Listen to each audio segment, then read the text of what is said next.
que significa G8? Alternativa A, Grupo dos 8 países em crise. Alternativa B, Grupo dos 8 estados brasileiros mais ricos.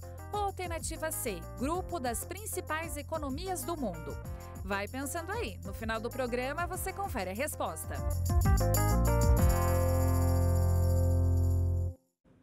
Olá, meu amigo, olá, minha amiga.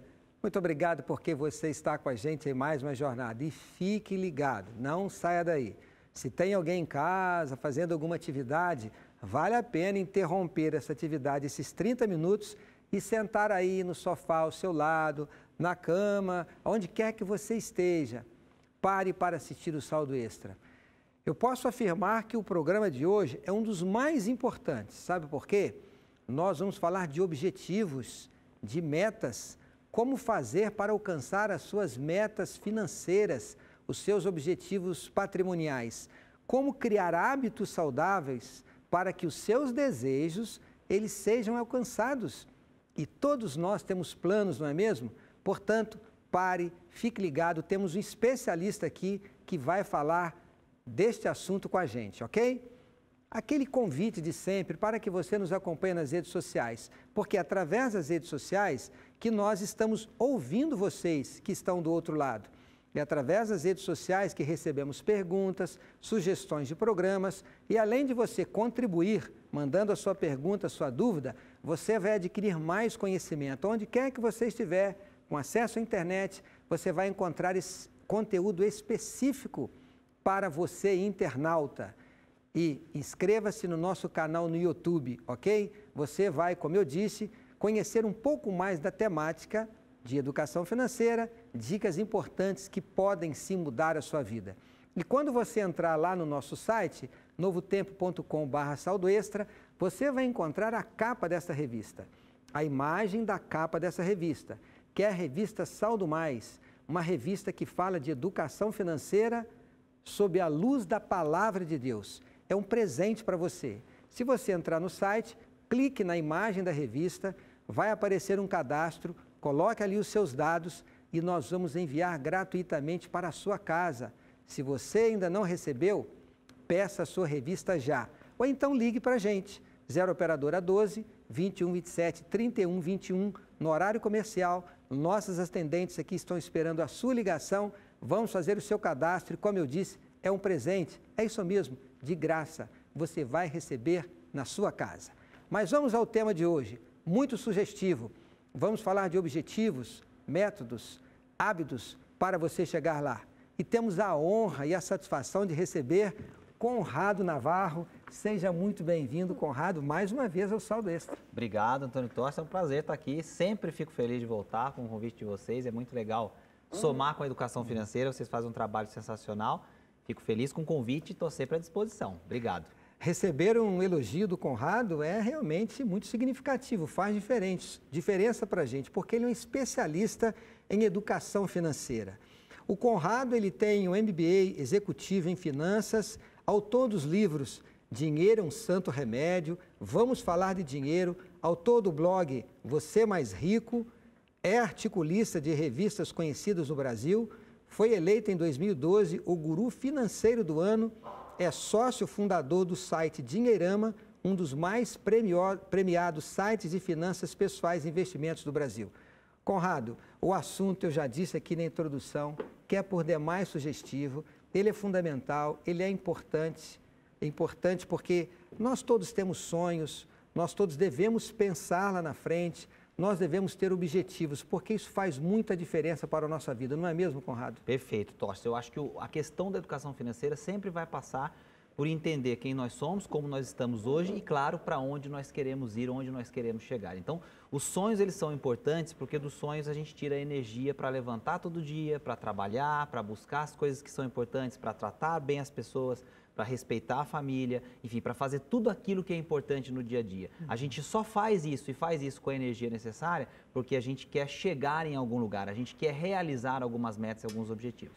Educação financeira, eu costumo dizer sempre que a disciplina dentro desse conceito de educação financeira é a distância que nos separa do hoje e do nosso sonho. Então, isso não é diferente, por exemplo, como acontece com a saúde, com o esporte, a vida de um atleta, enfim, nós temos que saber que nós temos que dedicar parte da nossa história, da nossa vida para construir esses sonhos, esses objetivos, mas isso só acontece em um momento, que é no presente. E aí entra a grande dificuldade das pessoas de associar dinheiro com metas e com objetivos. E aí faço esse gancho para a gente unir essas duas áreas que a gente vai discutir aqui. Uma é mais sonhar, ter metas, ter objetivos, e a outra é o que o dinheiro tem a ver com isso. E aí a gente vai chegar num consenso interessante, num conceito muito bacana, que é o jeito mais fácil e mais inteligente de você realizar os seus sonhos, independente se eles estão no curto, no médio, no longo prazo, é você aprender a transformar esses sonhos em pequenas metas atingíveis. Porque cada vez que você realiza algo, que você atinge aquela meta que você determinou, isso te dá uma sensação de completude, você tem o senso de realização, a alegria de completar e atingir aquela marca, e isso vai te dar motivação, combustível para você buscar a próxima marca. Vamos traduzir isso num conceito prático. Eu quero fazer uma viagem, e essa viagem quero que ela aconteça ao longo de 1 ano, ou no máximo em 2 anos, porque é uma viagem, de repente, é a primeira vez que eu vou viajar para aquele lugar, eu quero fazer uma viagem especial e tudo mais. Se eu aprendo a desenhar esse objetivo no tempo, e eu vou olhar para a realização dele, mas trazê-lo para o presente, o que eu vou fazer? Eu sei que eu tenho que economizar, poupar e investir uma parte da minha receita todo mês, porque ao acumular todo mês essa quantia que eu me determinei a poupar, eu vou chegar naquele período e vou ter o dinheiro para fazer aquela viagem. Então, é muito mais simples do que as pessoas pensam. O problema qual é? O problema é que a gente tem muitas demandas que acontecem no nosso entorno e a gente não para pensar no tamanho e na importância dos nossos sonhos. E aqui eu dou uma dica bem legal para as pessoas começarem a enxergar essa realidade diferente. É uma brincadeira que a gente faz para as pessoas valorizarem os seus sonhos, que é simples. Pega uma daquelas etiquetinhas amarelas, os post-itzinhos que a gente escreve para os lembretes que a gente coloca em vários lugares aí na agenda, na geladeira e por aí. Escreve um objetivo que você quer realizar, uma coisa importante que você quer fazer, eliminar uma dívida, fazer uma viagem, comprar um carro, enfim, comprar um item qualquer para sua casa, trocar um eletrodoméstico, não importa. Esse objetivo é importante para você, ele é grande o suficiente para te dar energia, escreva nesse post-it e cole no seu cartão de crédito. Toda vez que você sair e for fazer alguma coisa, você vai tirar o cartão para pagar e você vai ler aquele objetivo que é importante e que faz sentido para você. E aí você já vai refletir se será que faz sentido eu consumir isso, gastar isso agora, ou esse objetivo ele é mais forte e forte o suficiente para me fazer adiar um pouco o consumo para que eu realize esse objetivo ao longo do tempo. Esse exercício é legal porque a gente quer mostrar para as pessoas que elas têm objetivos, elas têm sonhos, mas na correria do dia a dia, e eu chamo isso carinhosamente de moedor de carne, aquela coisa da bagunça do dia a dia, da velocidade das coisas e dos acontecimentos, elas se esquecem desses objetivos e desses sonhos. E aí elas param de colocar o pouquinho que elas têm que colocar para que quando chegar naquele momento, elas tenham o montante suficiente para realizar o seu sonho. Então, a educação financeira, ela é uma ferramenta para isso, mas a gente tem que lembrar que é a disciplina que faz a diferença entre como eu estou hoje e como eu estarei daqui a 6 meses, 1 ano, 5 anos, 10 anos, enfim, não importa. Tem uma discussão que pode ir além disso, a gente pode falar de muitos conceitos, mas a disciplina é o que faz a diferença de hoje até aquele período. Agora, Conrado, imagina que tem alguém agora que está nos assistindo que ganha um salário mínimo e talvez esteja dizendo assim: a minha vida não está dando nem para pagar as contas. Como que eu vou pensar em sonhos, em objetivos, em ter algo mais? Os objetivos, eles devem existir para todas as pessoas, independente do tamanho da renda, certo? Porque o objetivo é que vai nos motivar a sermos disciplinados e a organizarmos a nossa vida. Podemos afirmar isso categoricamente, que todos podem e devem ter objetivos? Sem dúvida, até porque essa pessoa que está nos assistindo agora, e aí dou um recado especial para ela, se você não tem essa motivação ou não acredita nisso, qual é o sentido de estar fazendo tudo que você faz hoje ou de estar inserido, vivendo a vida que você vive hoje?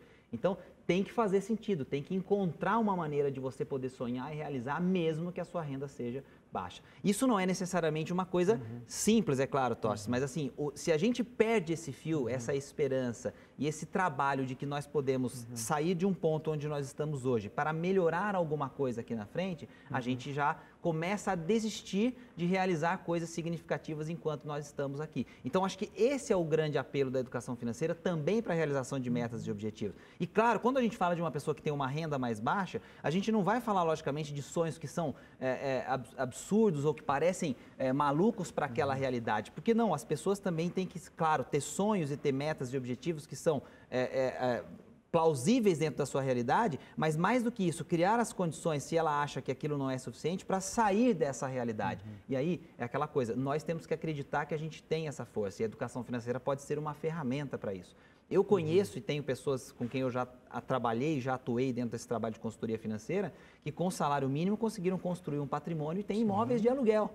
Mas a realidade que ela vive é uma realidade em que ela valoriza as coisas que são importantes para ela não cai naquelas armadilhas de consumo que são comuns, ela não cai naquela coisa de viver a expectativa dos outros, as pressões sociais e tudo mais que envolvem essa situação, e elas constroem de acordo com as suas necessidades e de acordo com as suas posses, com as suas possibilidades naquele momento. Então, sim, concordo com você, toda pessoa deve sonhar, porque se a gente perder essa capacidade de sonhar, automaticamente a gente perde a capacidade de realizar, porque a gente tira o combustível, a gente tira a energia que faz a gente levantar motivado para poder fazer as atividades comuns do dia a dia, né? Estou falando, claro, daquelas coisas do dia a dia que a gente tem que fazer, trabalhar, enfim, respeitar as pessoas e atuar como um bom cidadão, respeitando, valorizando a ética, moral, etc. Porque também existe o outro lado de que no Brasil é muito comum se falar que se enriquece de outros meios e tudo mais. Não é isso que a gente está falando. Você tem que ter sonhos para você poder fazer aquilo que é importante e que você faria em qualquer situação. Energia para poder realizar isso. Então, o primeiro conselho que nós daríamos a todos vocês que estão aí do outro lado. Em primeiro lugar, sonho, ele precisa existir. A meta, ele precisa existir. Como já foi dito aqui, que seja um sonho, que seja uma meta alcançável, viável, plausível. E esta meta, esse objetivo será proporcional à sua realidade financeira, ao tamanho da sua família, à renda que você tem hoje. Esse sonho ele pode ir crescendo a partir do momento que o seu patrimônio for aumentando, mas tenha um plano, tenha um objetivo e se esforce para alcançá-lo. Agora, Conrado, eu entendo que nós devemos deixar claro de que esses objetivos, essas metas, elas devem existir, mas elas só serão alcançadas se a vida hoje estiver organizada. Se a pessoa está com problemas, está devendo, não tem critérios de consumo, não tem orçamento, não tem um planejamento, vai ser uma meta, um objetivo que pode até trazer frustração em vez de satisfação. Quais os conselhos, que atitude ou que atitudes uma pessoa deve ter para alcançar as suas metas? Ótimo, agora a gente vai falar então de aspectos práticos. A primeira coisa é, você tem que ter um controle financeiro bem feito. Então, o orçamento doméstico tem que ser uma ferramenta que está ao seu lado. O que é um orçamento doméstico, um controle financeiro? É saber quanto você ganha e quanto você gasta e com o que você gasta, como você gasta.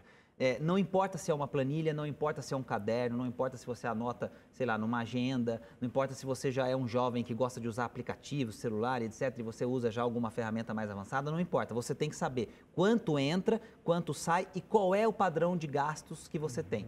Por quê? Você tem que aprender a analisar. Se você não tem informação para analisar, você não consegue ter inteligência. E sem a inteligência dentro do seu orçamento, você não sabe como melhorá-lo. Então, a primeira coisa é fazer o orçamento doméstico. O segundo ponto é olhar para esse orçamento e avaliar se ele está adequado ou não ao seu padrão de vida. O meu nível de renda hoje é suficiente? Agora eu vou fazer uma análise. Com o que eu estou gastando? Para onde o dinheiro está indo?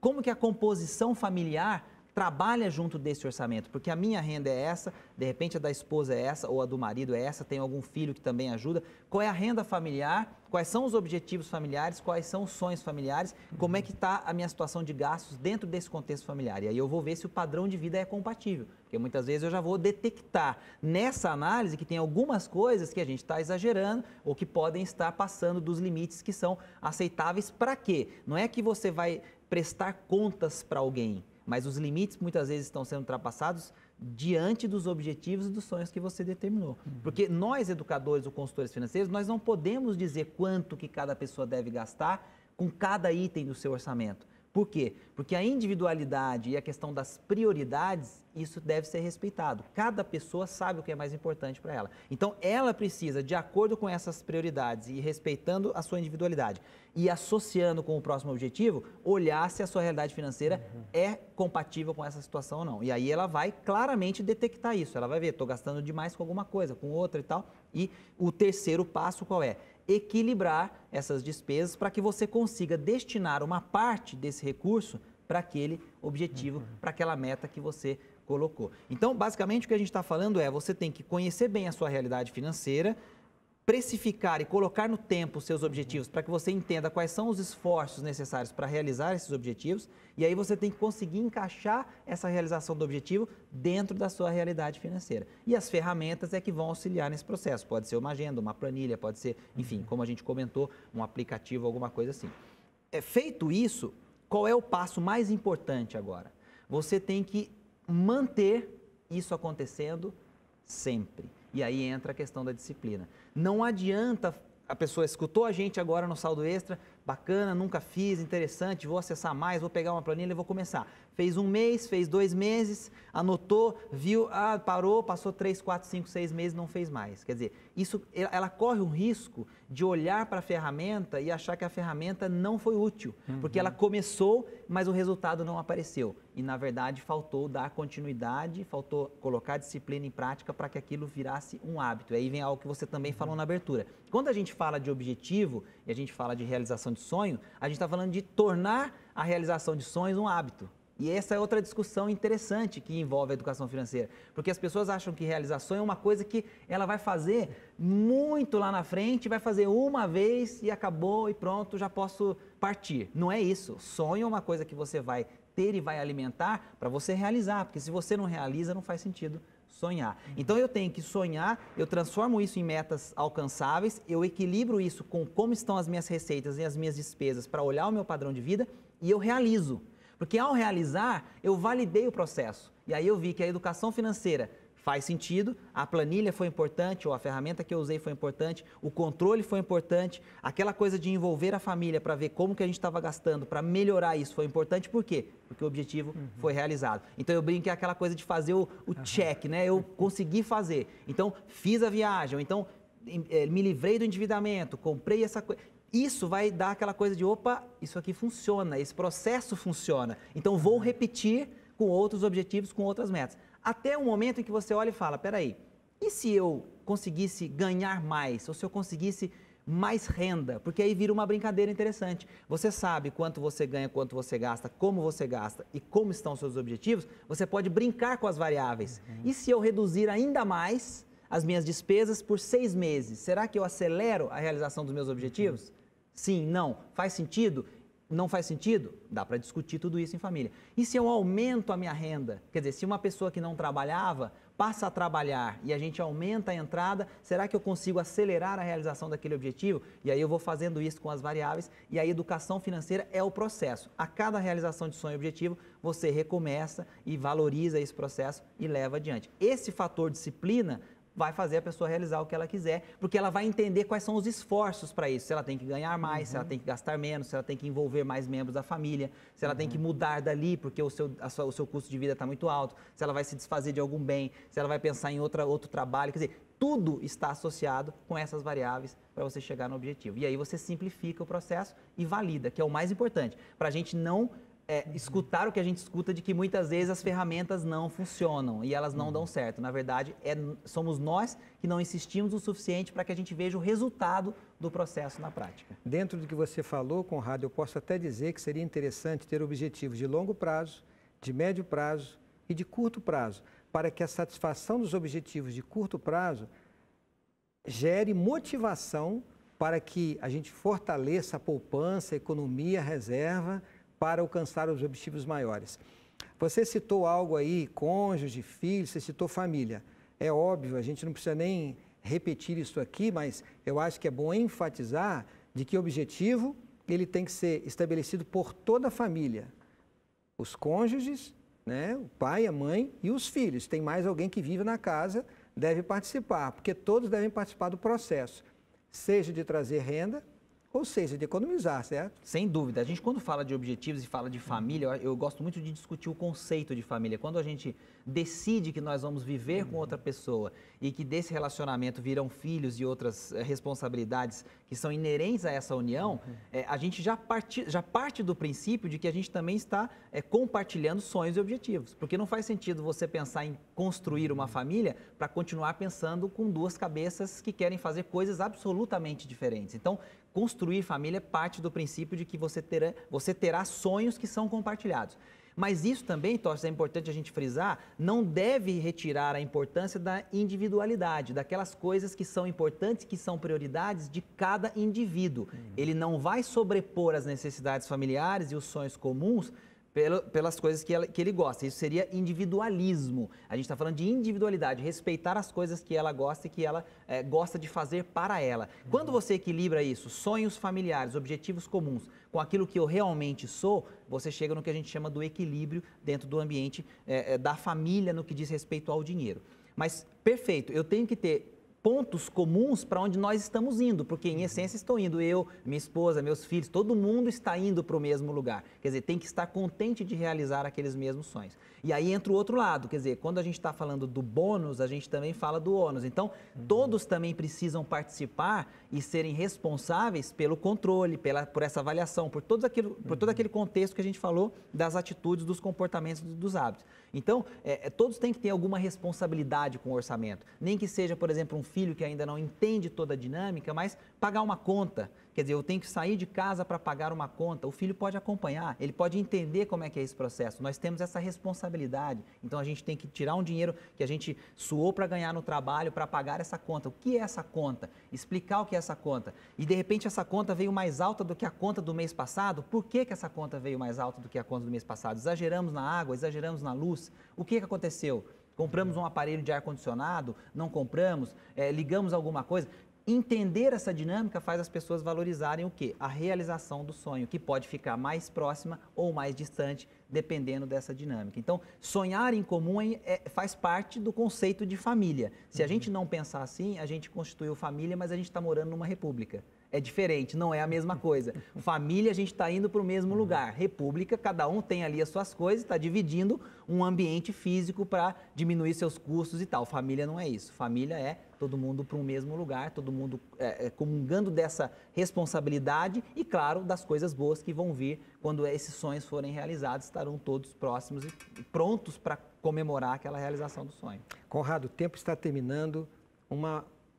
Um último ponto que eu acho importante agora nesse processo da disciplina, para você falar rapidamente, 1 minuto e meio, a importância da reserva, da economia para viabilizar os sonhos. Reserva é importante porque vai te dar tranquilidade, independente do que está acontecendo fora da sua casa, para você manter a harmonia e a alegria do lar. Então, a reserva, ela é fundamental, porque é ela que vai fazer você, num momento de turbulência, principalmente, continuar fazendo tudo o que você faria sem grandes problemas. Só por isso eu acho que a reserva já é fundamental. Ela te dá tranquilidade e ela faz com que você consiga passar por momentos complicados de maneira mais simples. Todo mundo deve começar com o objetivo de formar uma reserva de emergência. Esse deve ser um objetivo número 1, porque em qualquer momento complicado é ela que vai fazer você continuar com a harmonia do lar que você vinha trazendo até ali e não se desesperando porque a situação financeira desmoronou. Então, concordo com você, reserva de emergência é fundamental e todos deveriam começar pensando nela. E aí, a partir daí, construir os seus objetivos de curto, médio e longo prazo.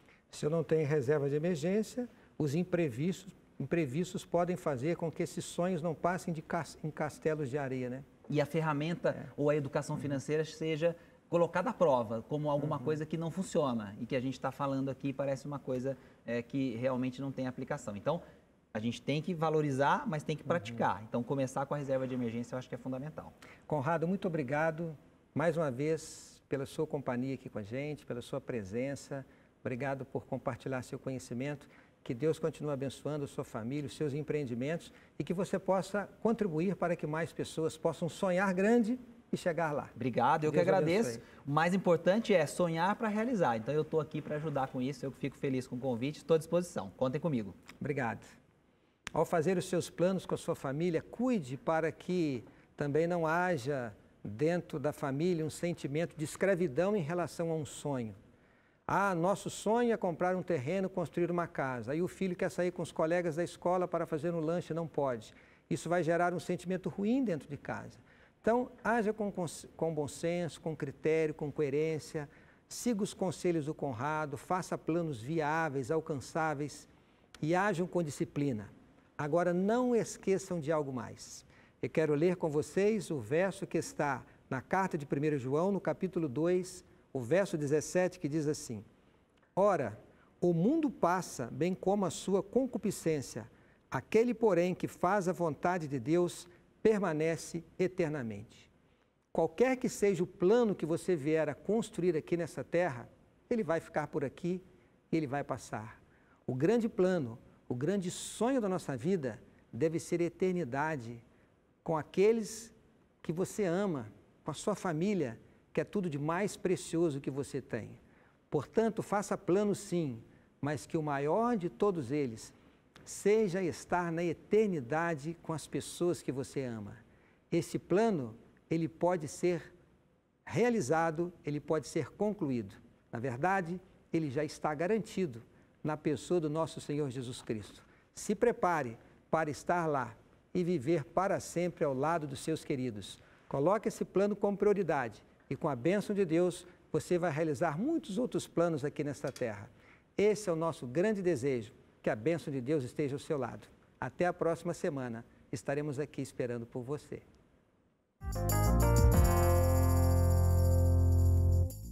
O que significa G8?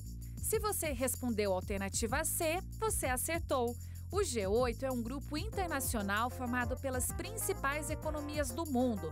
Os países que fazem parte são França, Estados Unidos, Reino Unido, Alemanha, Itália, Japão, Canadá e Rússia. O quiz do saldo fica por aqui. Até a próxima semana. Tchau!